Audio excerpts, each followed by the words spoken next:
I was sitting alone in my living room when the phone rang. Hello? Not the kind of ring that startles you, just steady, patient, like it knew I wasn't going anywhere. My hands were already shaking before I answered. I had been waiting for this call for days, telling myself I didn't care, telling myself it was a formality. A waste of time. Something to put my mind at ease. The woman on the other end said my name, then paused. That pause told me everything my body needed to know before my mind could catch up. She read the results slowly, carefully, like she was handling something fragile. In that moment, one sentence erased the last 30 years of my life as I understood it. The child I had been calling my grandchild wasn't biologically connected to my son. I didn't shout. I didn't cry. I didn't even sit down, because I was already sitting.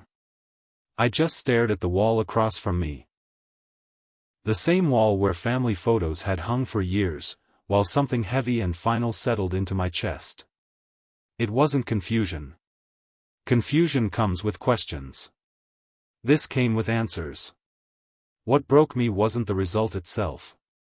It was what followed immediately after. Because as the words echoed in my head, I realized this wasn't just about a woman who had lied. This was about my son. My own flesh and blood. A man I raised. A man who had looked me in the eye and sworn, again and again, that everything was fine. That I was imagining things. That I needed to trust him. He knew. That was the truth I couldn't escape. He had known long before I ever suspected. He had let me hold that child. Let me love that child. Let me defend his wife. Let me doubt my own instincts. And all the while, he stayed quiet, hoping I would stay quiet too. At my age, mid-60s, with more years behind me than ahead, I honestly believed there were no surprises left. I thought betrayal had a shape, a pattern. I thought it came from strangers, or enemies, or at least from people you could see coming. I never imagined it would arrive wrapped in family dinners, birthdays, and phone calls that ended with, "I love you, Dad." My body felt tired in a way sleep can't fix. Not physical tiredness. Soul tired. The kind that makes you question whether everything you stood for actually mattered. If stories like this, real stories, uncomfortable stories, mean something to you, go ahead and subscribe, because this is one I never planned to tell, but I can't carry it alone anymore. I sat there long after the call ended, phone still pressed to my ear, listening to nothing. The room felt smaller. Quieter. Like it was waiting for me to decide what kind of man I was going to be now that the truth was no longer avoidable. Because when your own son becomes the source of the lie, you're left with a question no father prepares for. How do you survive the truth when it destroys the very thing you built your life around? To understand how we got here, I need to go back. To understand how deeply this cut, you have to understand who my son was to me, or at least who I believed he was. I became a father young. Too young, some people said. I didn't have money, didn't have connections, didn't have a roadmap. What I had was responsibility, and I took that seriously. I worked jobs that wore my hands down to bone. I missed nights out, missed rest, missed chances to be anything other than a provider. I wasn't perfect, but I was present. And I taught my son the things I thought mattered most: tell the truth even when it costs you, take responsibility for what you create, and never make someone else carry your shame for you. He grew up watching me live by those rules. Or at least, I thought he did. As a boy, he was sharp. Curious. He asked questions most kids didn't think to ask. Teachers said he was bright, that he had leadership qualities. I believed them. I was proud in a quiet way, never the loud, chest-beating kind. Pride, to me, was something you carried privately. Something you showed through trust. And I trusted him. When he made mistakes, and he did, like all children, I didn't cover for him. I made him face them. I wanted him to learn that accountability wasn't punishment. It was freedom. You own the truth, and the truth can't own you. That's what I told him. I remember sitting across from him at the kitchen table one night after he lied about something small. I don't even remember what it was now. I just remember his face when I said, "If you lie once, people may forgive you. If you lie twice, they stop believing anything you say, including the truth." He nodded. He promised he understood. For years, I believed that lesson stuck. As he grew older, life didn't hit him as hard as it hit me. He had opportunities one never had. Education, options, room to fail without falling apart. I was glad for that. That was the point of sacrifice, to make the road smoother for your children. When he got married, I felt I had done my job. I had raised a man who could build his own family. Or so I thought. There were moments, small ones, where something in him felt off. Not wrong. Just different from the boy I remembered. He avoided difficult conversations. He deflected when things got uncomfortable. He learned how to smile while saying very little. At the time, I told myself that was just adulthood. People change. Life teaches you to protect yourself. I never once considered that he was learning how to hide. Looking back now, that's the part that hurts the most. Not that he lied, but that he learned how to do it so well. Somewhere along the way, the values I tried to pass down became optional to him. He learned that peace could be manufactured. That silence could be useful. That if you waited long enough, the truth might never be demanded. As his father, I mistook distance for maturity. I mistook calmness for honesty. I mistook his confidence for integrity. I remember telling friends, "My son's a good man. He doesn't cause trouble. Keeps his family together." I said it with certainty. With pride. I defended him when people hinted that his marriage wasn't perfect, that something felt strained. I waved it off. No marriage is perfect, I'd say.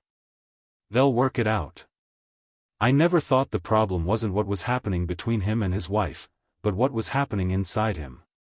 Because the truth is, a man doesn't wake up one day capable of that level of deception. He practices it. Quietly. Over time.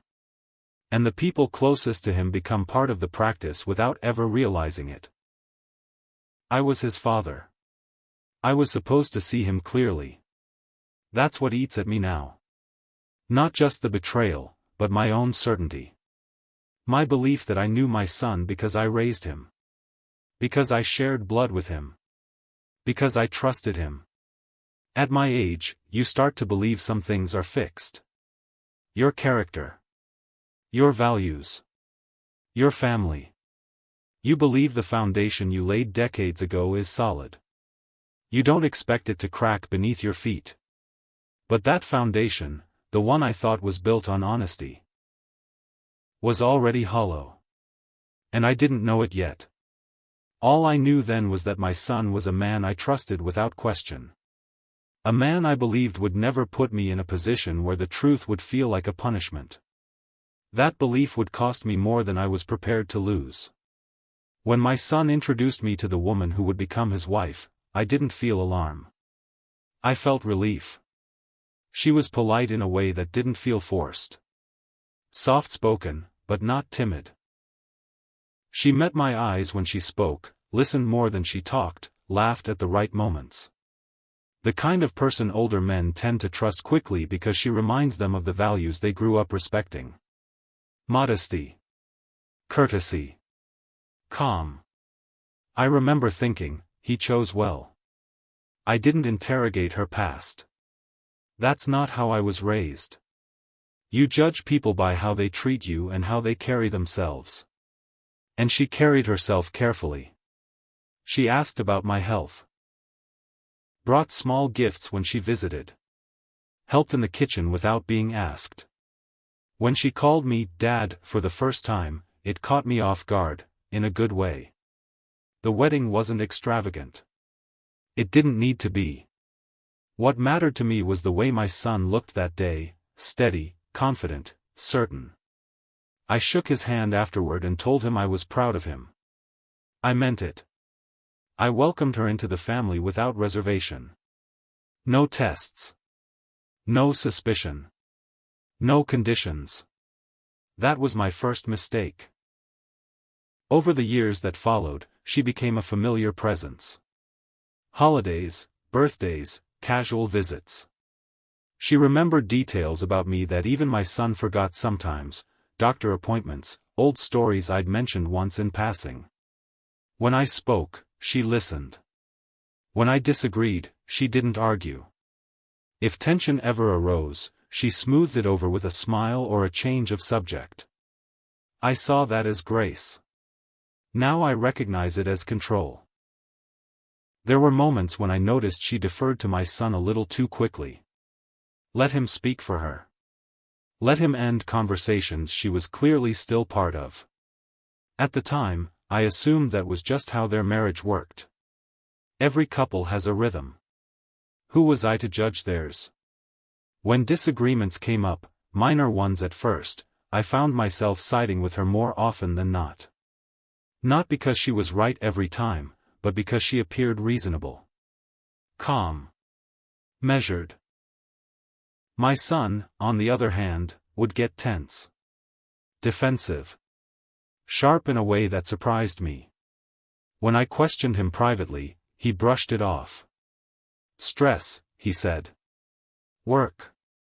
Responsibilities. I believed him. In fact, I defended him, and her, more than once. When extended family whispered about distance or odd dynamics, I shut it down. They're fine, I'd say. People love to create drama where there is none. I was proud of how modern and balanced their relationship seemed. Proud that my son wasn't repeating mistakes I'd seen in other men. She never contradicted him in public. Never raised her voice. Never showed cracks. If anything, she appeared grateful. For the family. For the support. For me. I let myself believe that gratitude was genuine. When the child was born, she cried and hugged me like I'd given her something precious. She thanked me for always being there, words that landed heavily in my chest. I took on the role of grandfather fully. Babysitting. Financial help when needed. Standing between them and criticism from the outside world. I didn't just accept her. I protected her. And that protection blinded me. Because looking back, there were signs even then. Not obvious ones. Nothing dramatic. Just omissions. Stories that lacked detail. Questions she never asked. A careful distance from anything that might expose history. I noticed, once, that when the past came up, childhood, old friends, timelines, she became vague. Changed topics. Smiled and redirected. I told myself not everyone likes digging into yesterday. What I didn't understand was that yesterday was dangerous to them. By the time doubt ever crossed my mind, loyalty had already cemented itself. I had invested too much love, too much trust, too much pride into this family unit. Admitting something was wrong would mean admitting I was wrong. About her. About my son. About my judgment. So I chose comfort over clarity. I welcomed her as my daughter. I stood beside her as my son's wife. I believed, truly believed, that whatever imperfections existed were normal, manageable, human. I had no idea that the marriage I was protecting wasn't built on compromise or misunderstanding, but on a lie my son was actively maintaining. And when the truth finally surfaced, it wouldn't feel like discovering a stranger's deception. It would feel like realizing I had been guarding the door while the fire was already inside the house. The first crack didn't announce itself. It never does. It slipped in quietly, disguised as nothing worth mentioning. It was something small, so small I almost forgot it by the end of the day. A casual conversation that didn't quite line up. A date mentioned twice, but remembered differently. I corrected it once, gently, and my son laughed it off. Said I must have mixed it up. Age does that, he joked. I laughed too, even though something inside me tightened. I told myself I was being sensitive. After that, the moments started stacking. Not fast. Not dramatically. Just enough to create a feeling I couldn't shake. Stories that changed depending on who was listening. Details that went missing when questions were asked. Explanations that sounded complete until you sat with them for a few seconds longer than polite conversation allowed. Whenever I asked for clarity, my son grew irritated. Not openly angry, just sharp. Short answers. A look that said, "Why are you pressing this?" He accused me, lightly at first, of overthinking. Of reading too much into things. He said I was bored. That retirement gave people too much time to imagine problems. That stung more than I let on. The strange thing was his wife. She didn't argue. She didn't correct him. She didn't jump in to support him either. She simply went quiet. Her eyes would drop. Her hands would busy themselves with something unnecessary. If I addressed her directly, she answered politely, carefully, like every word had been rehearsed. I remember thinking, she looks like someone waiting for permission to speak. There were days when I told myself I was projecting. That my generation expects confrontation, while theirs avoids it. Times change. People communicate differently. That's what I said out loud. Inside, my instincts were getting louder. One afternoon, I noticed something that should not have mattered, but did. We were looking at old family photos. I pointed out a resemblance between my son as a child and the child he was raising. My son's reaction wasn't pride. It was panic. A flicker across his face so fast he probably thought no one saw it. I saw it. He shut the album. Changed the subject. Later that evening, he pulled me aside and told me not to make comments like that again. Said it made his wife uncomfortable. Said it confused the child.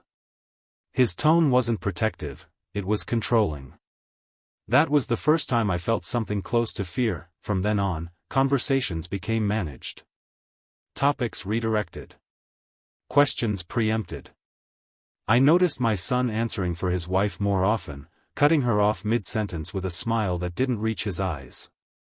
I noticed how quickly he ended visits when I lingered too long. How defensive he became if I suggested spending time alone with the child. He started monitoring access. I asked him, once, point blank, if something was wrong. I expected anger. What I got was performance. He sighed. Looked hurt. Told me I didn't trust him anymore. Told me it was painful to be doubted by his own father. That sentence hit exactly where it was meant to. Guilt flooded in. I backed off. Apologized. That night, I couldn't sleep. Because doubt doesn't disappear when you apologize for it. It just learns how to wait. I began replaying past moments through a different lens. The vagueness. The overprepared answers. The way certain timelines were never discussed. I noticed how my son flinched whenever legal paperwork or medical forms came up. How quickly he dismissed conversations that involved records, documents, or anything permanent. Nothing concrete. Nothing provable. Just a pattern. The hardest part was the internal battle. A father is wired to protect his child, even from himself. Every instinct told me to stop digging. To preserve peace. To accept that families aren't perfect and move on. I told myself the damage of being wrong would be greater than the damage of staying silent. But another voice, quieter, older, more experienced, kept whispering that silence was exactly what someone lying depends on. I started paying closer attention without letting on. I listened more than I spoke. I watched reactions instead of words. And what I saw disturbed me. My son wasn't just hiding something, he was managing it. Strategizing around it. Adjusting behavior to keep control. That level of calculation doesn't come from nothing. There was a moment, clearer than the rest, when I realized I was no longer imagining things. We were arguing over something unrelated. Small. Stupid. And in frustration, I said, "Why are you so afraid of questions?" The room went dead quiet. He didn't answer. He just stared at me. Not angry. Not confused. Just exposed. For half a second, the mask slipped. Then it was back in place, tighter than before. He laughed it off. Said I was being dramatic. But I had seen it. From that point on, I knew something was wrong. I just didn't know how deep it went, or how much it would cost me to find out. What I didn't realize then was that the lie had already hardened. And when lies harden, they don't bend under pressure. They break everything around them. The day the child was born, whatever doubts I had went quiet. That's what love does. It doesn't argue. It overwhelms. I remember holding that small body for the first time, feeling the weight of something new settle into my arms and my life. The room smelled like antiseptic and relief. My son stood nearby, tense but smiling.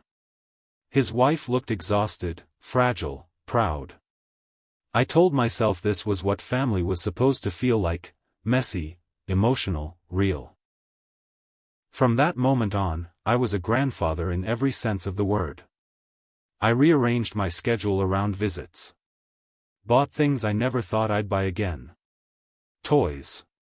Clothes.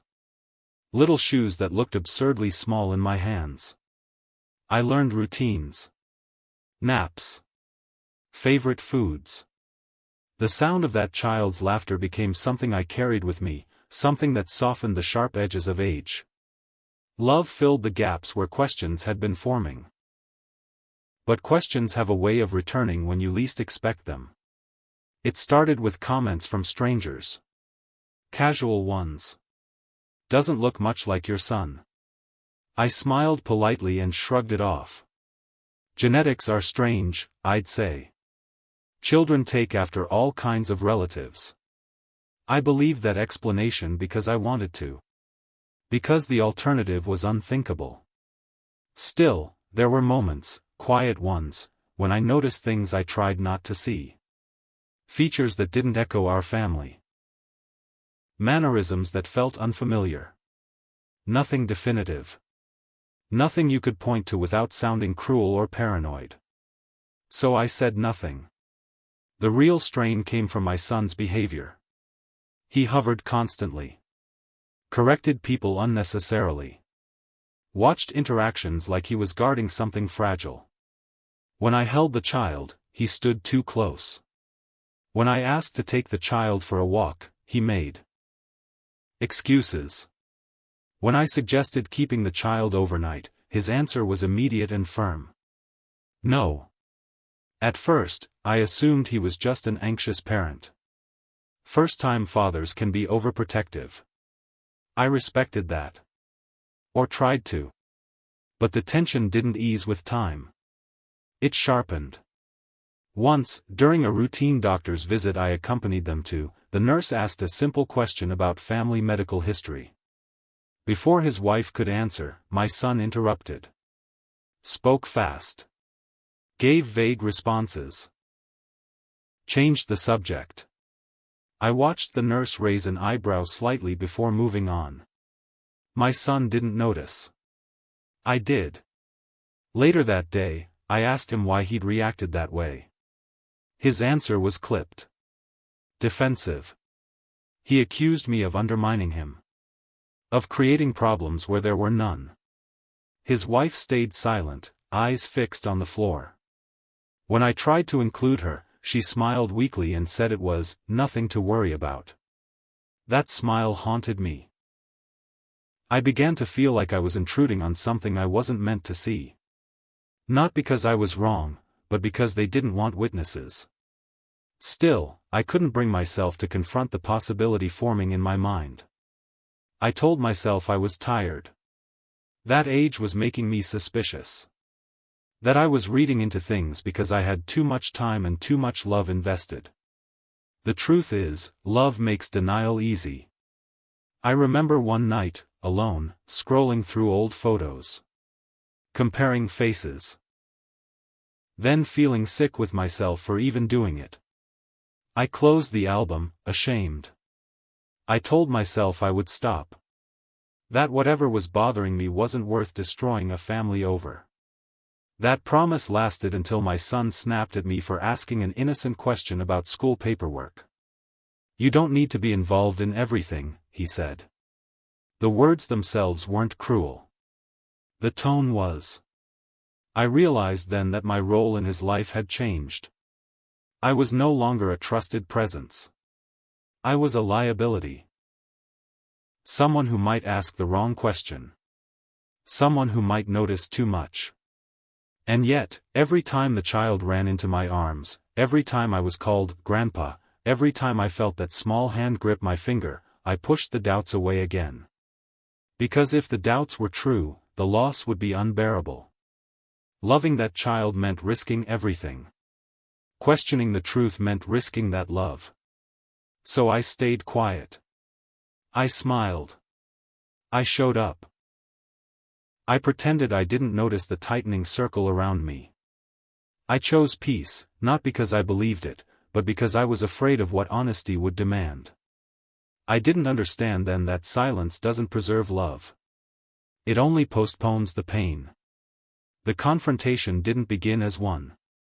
That's the part people never believe. They assume moments like this explode into existence, full of shouting and accusations.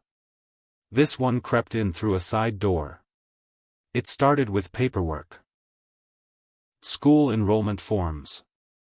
Emergency contacts. Medical records. Ordinary things that come with raising a child. My son asked if I could help review them, said he was busy, overwhelmed. I agreed. I was still trying to be useful. Still trying to matter. As I flipped through the pages, something stopped me cold. A section had been left incomplete. Family history again. The same blank spaces. The same evasiveness. I asked, calmly, why it hadn't been filled in. Not accusing. Not loud. Just a father asking a practical question. My son froze. Not the irritated freeze I'd seen before. Not defensive. This was different. His jaw tightened. His eyes darted briefly toward his wife, who was standing in the doorway. She looked at him, not at me, with a look I hadn't seen before. Fear. He took the papers out of my hands and said he'd handle it. His voice was steady, but his hands weren't. I told him it wasn't a big deal, that accuracy mattered. That doctors and schools needed information. That's when he snapped. He told me I was overstepping. That I didn't know when to stop. That I was creating stress for his family. He said it like he'd rehearsed it. Like he'd been waiting for an excuse to say it out loud. I asked him one question. What are you so afraid of being written down? The room went silent. His wife stepped back, like she wanted to disappear into the wall. My son stared at me, breathing shallowly. I realized then that I had crossed a line he had been guarding for years. He didn't answer the question. Instead, he attacked my character. Said I was controlling. Said I was obsessed.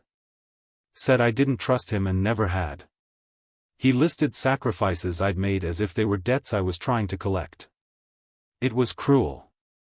Calculated. Designed to make me retreat. And for a moment, I almost did. Then I saw his wife's face. Pale. Rigid. Her silence was no longer neutral, it was complicit. Whatever the truth was, they shared it. And they shared a strategy. That's when I understood something important. This wasn't confusion. This was containment.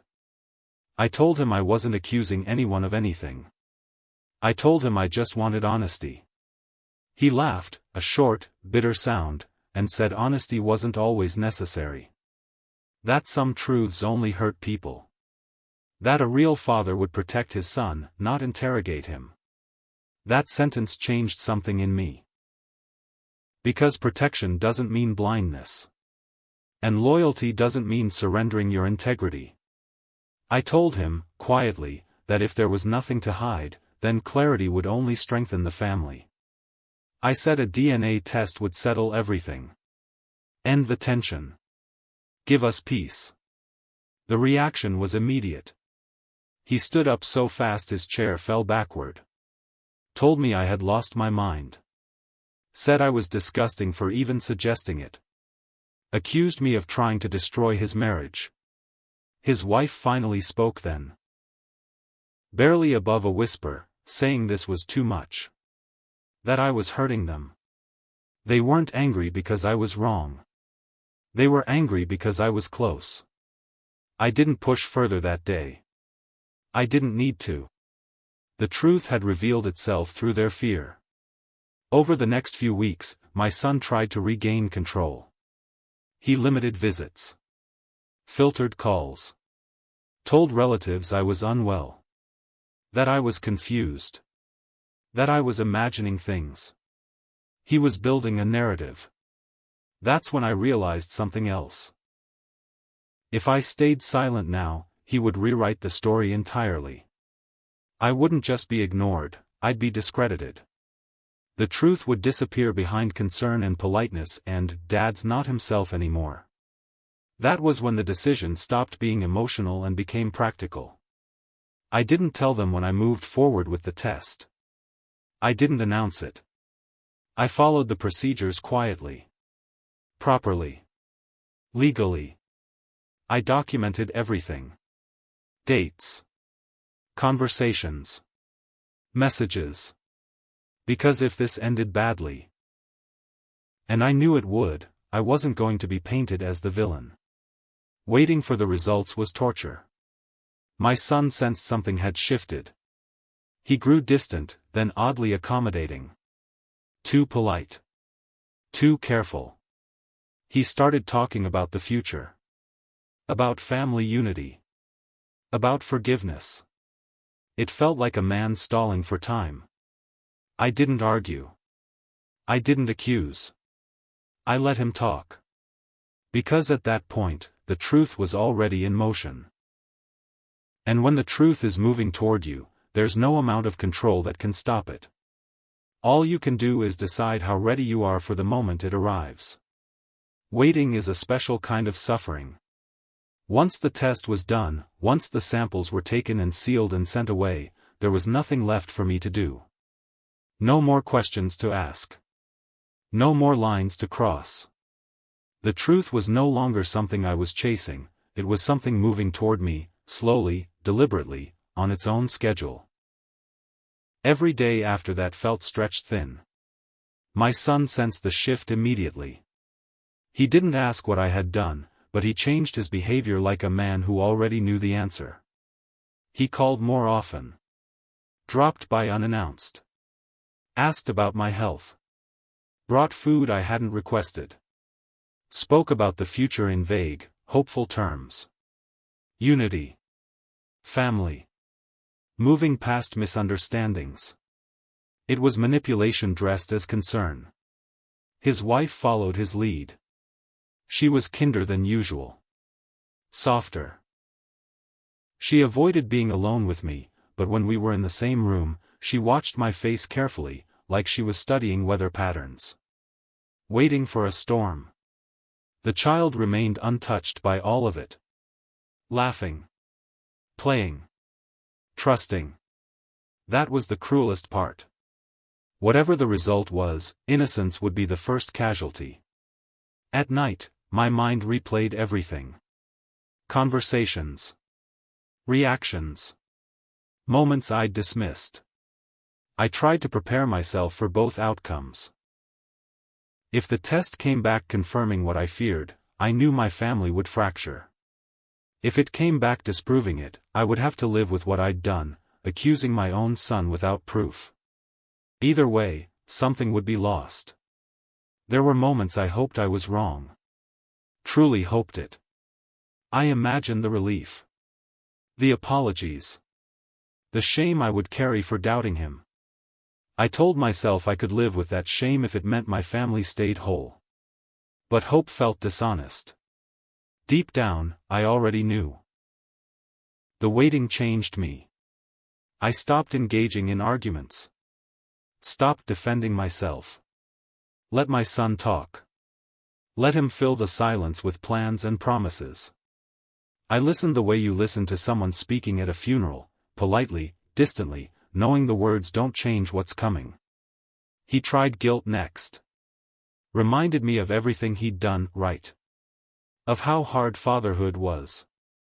Of how stressful life had become. He said people make mistakes. That families forgive.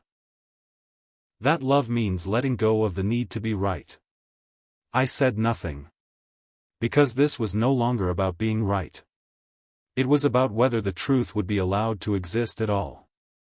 There were days I felt old in a way I never had before. Not weak, just worn. Like the years had finally decided to collect their due all at once. I thought about my wife.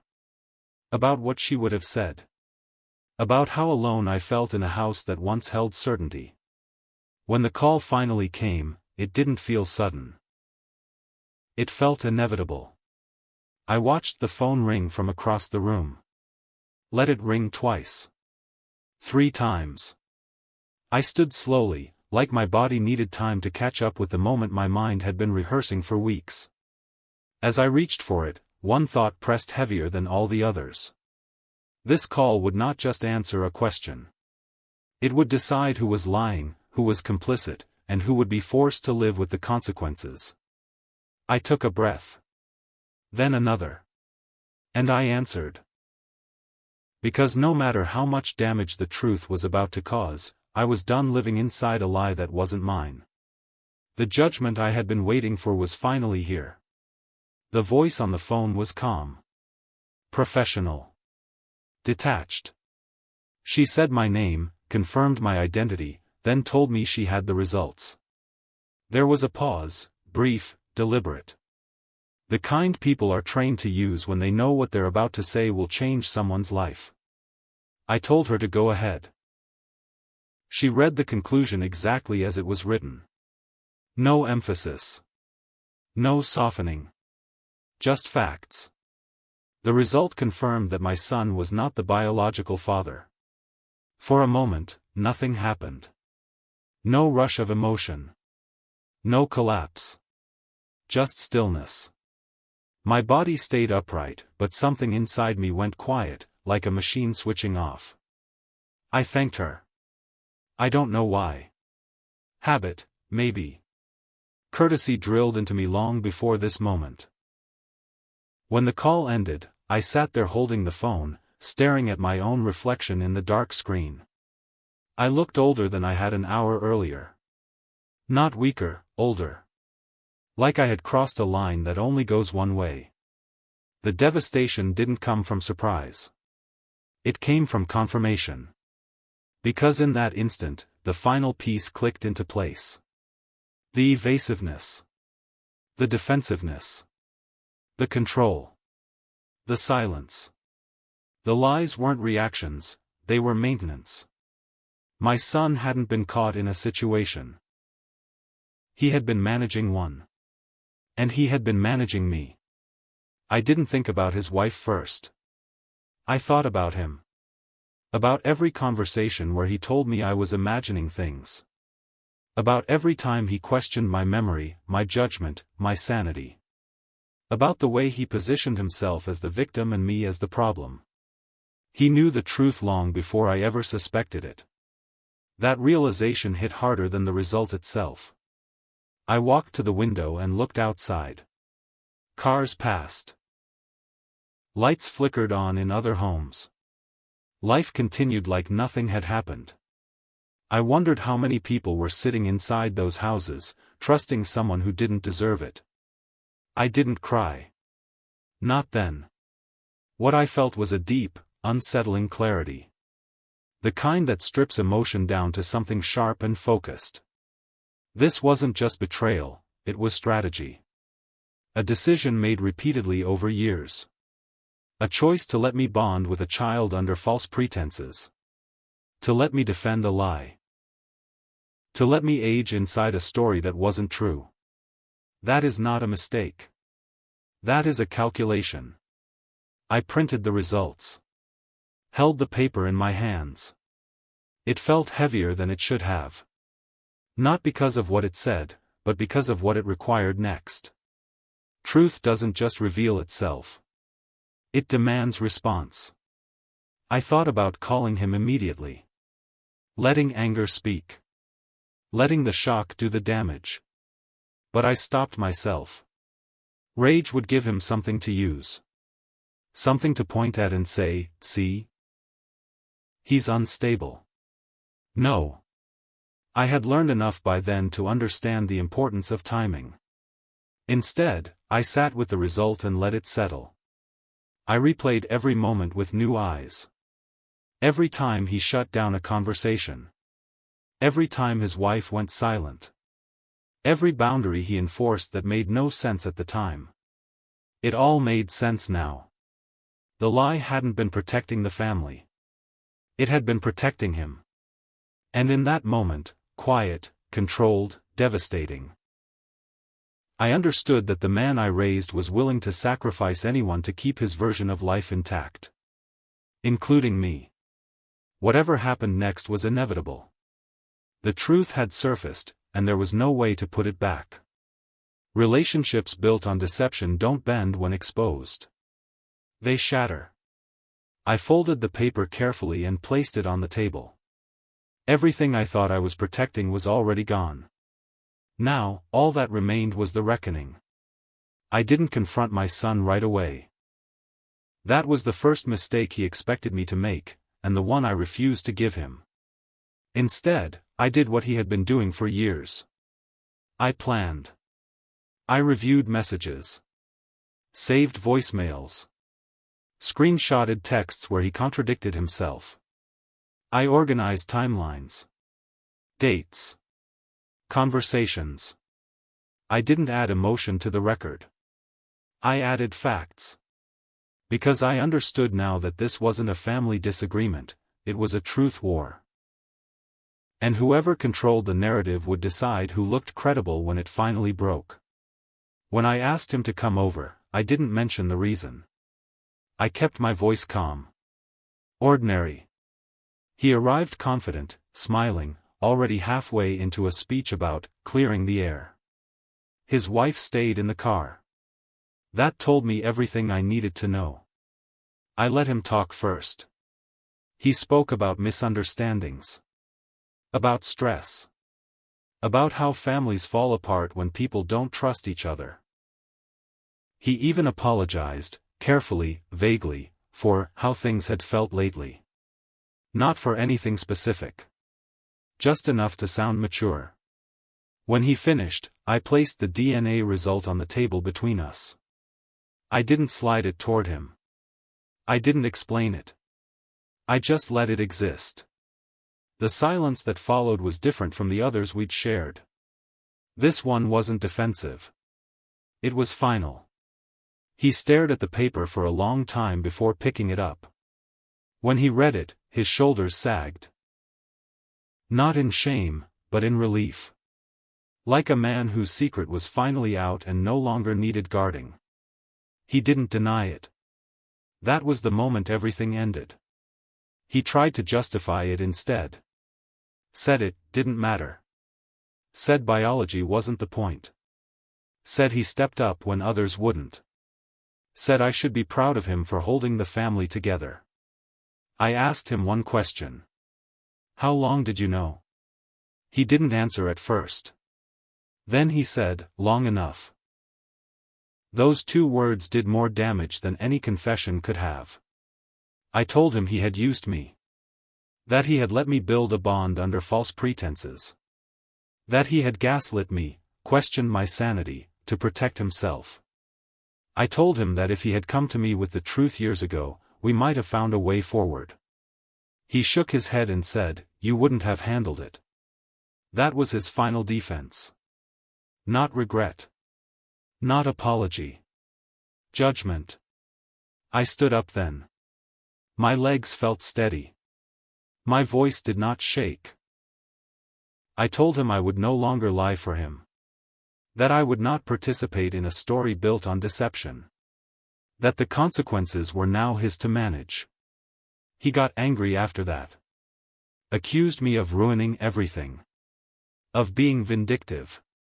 Of choosing technical truth over family. He said I would regret this. That I'd lose my grandchild forever. That threat hurt, but it didn't move me. Because by then, I understood the cost of silence. I did not shout. I did not insult him. I did not raise my voice. I told him he had 30 days to correct the lies he had spread about me. To tell the truth to the people he had misled. Or I would do it myself, with documentation. That was the revenge. Not destruction, but exposure. The aftermath was swift. He told his wife. She cried. Not in front of me. Through messages that were careful and indirect. She said she was scared. Said she didn't know how to fix it. Said she hoped I could forgive her. I didn't respond. Because forgiveness requires accountability. And accountability requires honesty. She had offered neither. The family fractured quickly after that. Stories couldn't hold once facts entered the room. Relatives asked questions. Inconsistencies surfaced. The truth spread, not explosively, but steadily. Like water finding cracks. My son stopped calling. Then he sent a message blaming me for choosing ego over love. I saved it. Not because I needed proof anymore, but because I needed clarity. The child was the hardest part. I was denied access. Blocked. Cut off. That loss hit me deeper than anything else. Not because of biology, but because love doesn't vanish when truth arrives. It just has nowhere to go.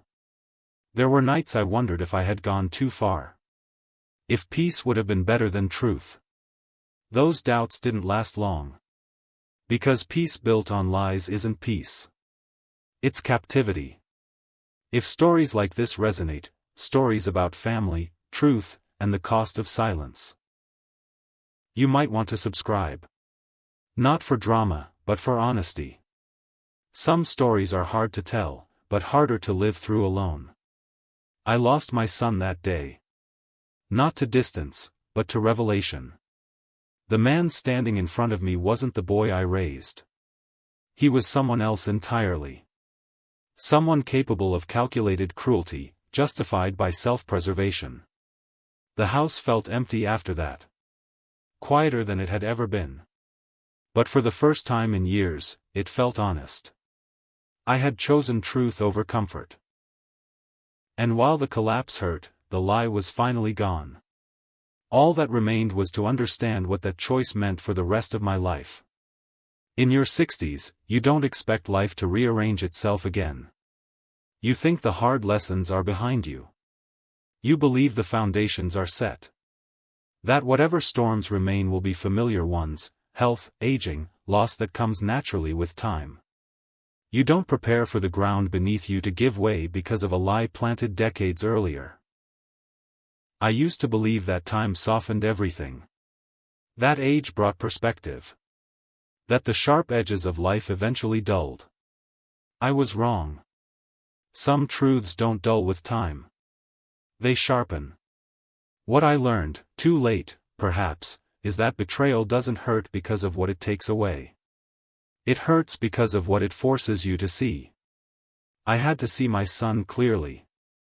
Not as the boy I raised, not as the man I imagined he became, but as the person he chose to be when the truth threatened his comfort. That kind of clarity is unforgiving. People like to say blood is thicker than water. What they don't tell you is that blood can carry poison too. Loyalty without honesty isn't loyalty, it's control. And love that requires silence isn't love at all. For a long time, I blamed myself. I wondered where I went wrong. Whether I had failed as a father. Whether teaching values mattered if a man could discard them so easily when they became inconvenient. Those questions still visit me sometimes, late at night, when the house is too quiet. But here's what age has finally taught me: you can raise someone with everything you have, and they can still choose differently. Their choices do not erase your integrity. I lost a son, yes. I lost daily contact with a child I loved. I lost the future I imagined, birthdays, graduations, shared holidays. That loss is real, and it will never fully heal. Anyone who says otherwise is lying. But I did not lose myself. I refused to become an accomplice to a lie. I refused to let my final years be shaped by someone else's deception. I refused to be reduced to a convenient silence. That matters more than comfort ever could. If there's one thing I would say to other parents, especially fathers, it's this: trust your instincts, even when they lead you somewhere painful. Especially then. Peace that demands blindness will eventually demand your dignity too. I don't know what the future holds. I don't know if reconciliation is possible, or even desirable. Some doors, once closed, are meant to stay that way. Not out of bitterness, but out of clarity. What I do know is this: truth doesn't destroy families. Lies do. Truth just exposes the damage that was already there. At this age, you don't get many chances to choose who you are. When one finally comes, when the cost is high and the outcome uncertain, you take it. Because living honestly, even alone, is better than living comfortably inside someone else's lie. That's the lesson betrayal leaves you with when there's no time left for illusions. And it's one I will carry for the rest of my life.